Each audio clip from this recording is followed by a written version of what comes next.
మీరు ఎక్కడి నుంచి వచ్చారు మేడం? మాది హైదరాబాద్ అండి. మీరు కూడా ఉద్యమ సమయంలో పాట పాడుతుండేనా? ఉద్యమ సమయంలో బాగా ఇంతకుముందు ఉద్యమము తెలంగాణ రాకముందు కొట్లాడినాం. తెలంగాణ వచ్చినాక కూడా మాకు ఇదే పోరాటం ఆగట్లేదండి. మాకున్నటువంటి సమస్యలు మాకు అప్పుడేమో తెలంగాణ ఆంధ్ర వాళ్ళు ఉన్నారు, అంతా కొల్లగొట్టుకోపోతున్నారు అని అది ఒక్క బాధ ఉండే. అది కష్టపడి త్యాగాలు చేసి ఎంతోమంది అమరులు అయినా కూడా మా తెలంగాణ మాకు వచ్చినా కూడా మా నీళ్లు మాకు కావాలి, మా భూమి మాకు కావాలి, మా భూములు మాకు కావాలని ఏదైతే కొట్లాడినామో మా ఆకలి ధూపం మాత్రం తెల్లారలేదండి.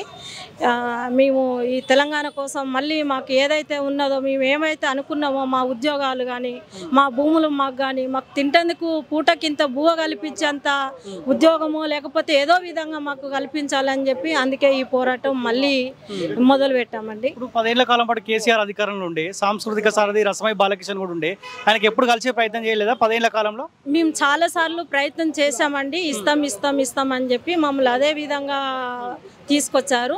ఫస్ట్ కేసీఆర్ మొదట్లో ఉన్నది ఏంటంటే దళితులకే మేము ఫస్ట్ ఇస్తాము, దళితులనే ముఖ్యమంత్రిగా చేస్తామని ఏదైతే వాడిండో ఆయన అవసరాని కోసం, ఆయన వ్యక్తిగతంగా కోసము, వాళ్ళ వాస్తులు కూడబెట్టుకోవడం కోసం మాత్రమే వాళ్ళు తెలంగాణ పరిపాలించారు. వాళ్ళ కుటుంబం వాళ్ళు బాగుపడ్డారు కానీ ఇతరులను మాత్రము ఎవరిని బాగుపడలేదు. ఏ కేసీఆర్ బిడ్డ పోయి కాలిపోయింది, ఏ కేసీఆర్ కొడుకు కాల్చుకొని చనిపోయిండు తెలంగాణ కోసము. ఎంతోమంది విద్యార్థులు మేధావులు ఎంతోమంది అమరులయ్యారు. వాళ్ళ త్యాగాల స్ఫూర్తి వాళ్ళ అమరవీరుల తల్లిదండ్రుల కన్నా ఎంతో కొంత సాయం అని చేయాలి కదా. అది మాత్రము మా తెలంగాణ రాకముందు వాళ్ళు వచ్చినాక వాళ్ళ కుటుంబాలకు నేను ఇస్తానని హామీ ఇచ్చిండు కానీ అది మాత్రం పాటించలేదండి. ఇప్పుడు ఉద్యమ సమయంలో పాట పాడుతుండేనమ్మా? ఉద్యమ సమయంలో ఏం పాట పాడకపోతుంటే మామూలుగా జనరల్ గా మేము సభలు అవి ఇవి కార్యక్రమాలు జరిపే వాళ్ళము.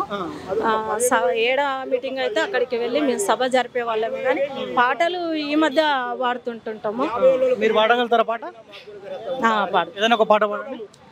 జయ జయ హే తెలంగాణ జననీ జయ కేతనం, ముక్కొట్టి గొంతుకలు ఒక్కటైన చేతనం, తరతరాల చరిత్ర గల తల్లి నీ రాజనం, 10 జిల్లాలని పిల్లల ప్రభవించిన శుభతరుణం. జై తెలంగాణ, జై జై తెలంగాణ, పోతనది పురటిగడ్డ, రుద్రమ్మది వీరగడ్డ, గండర గండర కొమరం భీముడే నీ బిడ్డ, గండర గండర కొమరం భీముడే నీ బిడ్డ, కాకతీయ కలంబ్రాల కాంతి రేఖ రామప్ప, గోలుకొండ నవాబుల గొప్ప వెలుగు చార్మినార్. జై తెలంగాణ, జై జై తెలంగాణ, జై తెలంగాణ, జై జై తెలంగాణ. కాంగ్రెస్ పార్టీ పై నమ్మకం ఉందమ్మా? వాళ్ళు ఇచ్చిన హామీలు నెరవేరుస్తారు అని? వాళ్ళు ఇస్తారని ఒక నమ్మకంతోనే మేము ఈ పోరాటం చేస్తున్నామండి. ఈ 2 తారీఖు ఏదైంది మాకు ప్రకటించకపోతే మళ్ళీ ఉద్యమం ఇంతకుముందు తెలంగాణ కోసం ఏ విధంగా అయితే కొట్లాడినామో అదే విధంగా కొట్లాడతాం, అదే విధంగా త్యాగాలు అయినా చేస్తాం. మేము సిద్ధంగా ఉన్నాము. మాకు ఏవైతే ఉన్నాయో మా ప్రపోజల్ మాత్రం వాళ్ళకి తెలియపరిచినాము. మాకు ఏవైతే ఇవ్వాలనుకున్నామో అవి ఇస్తేనే మేము ఈ పోరాటాన్ని ఆపుతామండి. అవి ఇవ్వకపోతే మాత్రం మేము ఇంకెక్కువ ఉవ్వెత్తున మేము పోరాటం చేయగలుగుతాం. మీరు ఎక్కడి నుంచి వచ్చాక? జై తెలంగాణ. నా పేరు పోత సునీతక్క. నేను కంటోన్మెంట్ ఏరియా నుండి వచ్చాను. కంటోన్మెంట్ ఉద్యమంలో మీ పాత్ర ఏంది? ఏం చేశారు ఉద్యమ సమయంలో? నేను తెలంగాణ ఉద్యమంలో తెలంగాణ ఏర్పడ్డప్పుడు 23 ఏళ్ళ నుండి తెలంగాణ కోసము, ఎందుకంటే మా బతుకులు మారాలి, మా పిల్లల భవిష్యత్తు మారాలి. మా తెలంగాణ నిధులు 108 దేశాలతో సమానం. సిరి సంపదలు కలిగిన రాష్ట్రం ఇది. ఆ రాష్ట్రం మేము కాపాడుకోవాలని 23 ఏళ్ళ నుండి మేము టీఆర్ఎస్ జెండా కింద పనిచేసినాం. ఆ పనిచేసే విధానంలో కేసీఆర్ గారు పులి నోట్ల సావు నోట్ల తలబెట్టి తెలంగాణ సాధిస్తే మా పిల్లలు 1400 మంది బలిదానాలు అయినారు. ఆ బలిదానాల మీద రక్తం ఏర్లు వాడిన మీద మేము తెలంగాణ సాధించుకున్నాము. ఉద్యమకారులం ఇంటికి ఒక్కలం ఇద్దరము గుంపులుగా గొలుసు కట్టుగా వెళ్ళి ఉస్మానియా గడ్డ మీద పోరాటం చేస్తే ఈ తెలంగాణ గడ్డ ఏర్పడింది. ఇవాళ గుర్తించలేదా మరి కేసీఆర్ ఆ 10 ఏళ్ల కాలంలో మీరు టీఆర్ఎస్ పార్టీ కిందనే పనిచేసిన అంటారు. 10 ఏళ్ల కాలం పాటు ఎందుకు గుర్తించలేకపోయింది మిమ్మల్ని? గుర్తించాడు. కొంతమందికి అందిన వారికి అందని వాళ్ళకు ఇది కాంగ్రెస్ గవర్నమెంట్ వచ్చిన తర్వాత ఏమందంటే ఒకసారి ప్రజలు కూడా అనుకున్నారు 10 ఏళ్ళు వాళ్ళకి అవకాశం ఇచ్చినాము, వీళ్ళకి కూడా అవకాశం ఇస్తాం. అప్పులు చేసిండు, అభివృద్ధి చేసిండు, చేయలేదని అంటలేం, చేసిండు.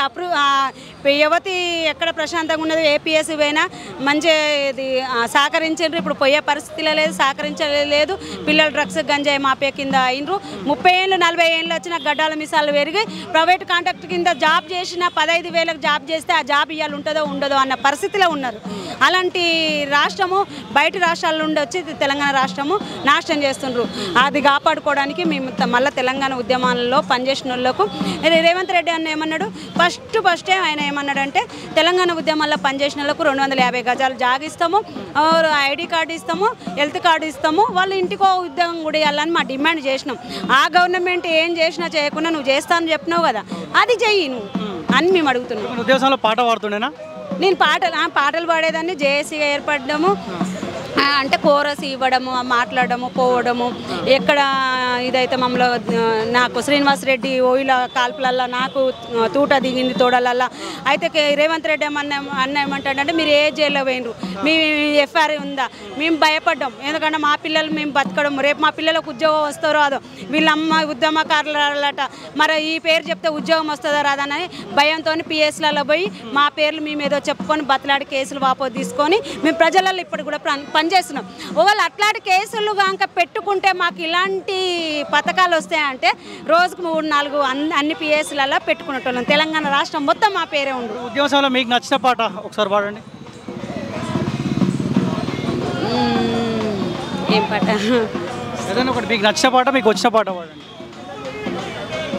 జై తెలంగాణ, జై జై తెలంగాణ అన్న పాట చాలా బాగుండేది. ఆ పాటతోనే తెలంగాణ సాధించుకున్నాం. ఇంకోటి ఏం పాట అంటే వీరులారా వందనం కూడా. వీరులారా వందనం విద్యార్థి, అమరులారా వందనం మితాగానికి.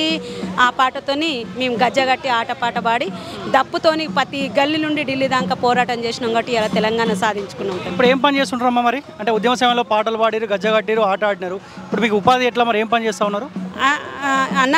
ఇప్పుడు మేము ఉపాధి చేయడానికి ఏంటంటే మాకు తూటాలు లాఠీలు మా ఒంటి మీద ఇరిగినాం. ఇప్పుడు ఇళ్ళల్లో పని చేసేదానికి కూడా భయపడి మాకు పని ఇచ్చే పరిస్థితులు లేదన్న.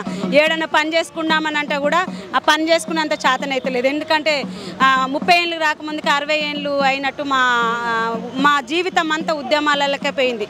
మేము ఇప్పుడు కూడా ఉద్యమాలు ఎందుకు పనిచేస్తున్నామంటే నిరుద్యోగం పోవాలి, గూడు నీడ విద్య వైద్యం ఇవన్నీ ఇవ్వమని అంటున్నాం. ఇవన్నీ ఇచ్చిన రోజే, ఆకలి చావు లేని రోజే ఇది తెలంగాణ నిర్మాణం మీద ఏర్పడాలని మేము కోరుకుంటున్నాం.